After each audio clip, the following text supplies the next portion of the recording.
Hi, my name is Brett Barkdahl. I'm a district fish biologist with the Washington Department of Fish and Wildlife. Today, we're on the Samish River. In a couple of short weeks, we're expecting a large return of Chinooks back to this river. Because of that large return, this is one of the more popular fisheries in this area. But with that popularity comes problems.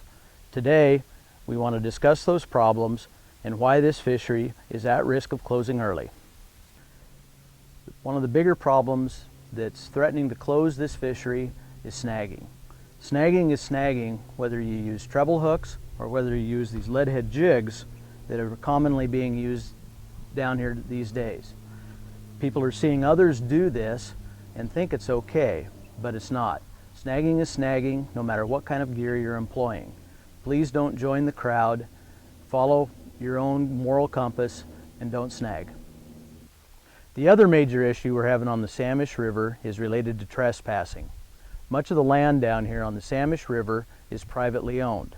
There is a WDFW access site, but the vast majority of the land down here is private.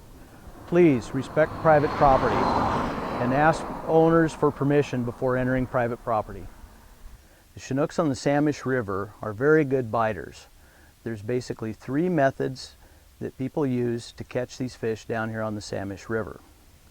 One legitimate way of catching Chinooks down here is to use spinners. Spinners come in a wide variety of sizes and shapes and can be found at any of your local sporting goods stores.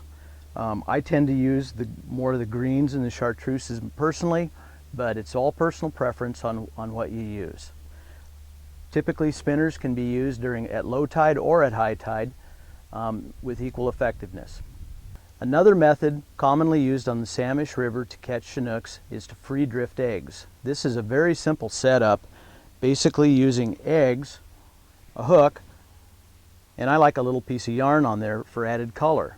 The only other part of this tackle setup is a single swivel.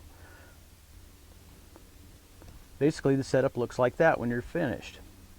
A third method of catching Chinooks on the Samish is again a very simple setup, again used at low tide, basically employing a float, a swivel, a single split shot, and a gob of eggs. Basically this setup, you cast it out in the hole with the bait suspended above the bottom, and when the Chinooks bite, the bobber will go down.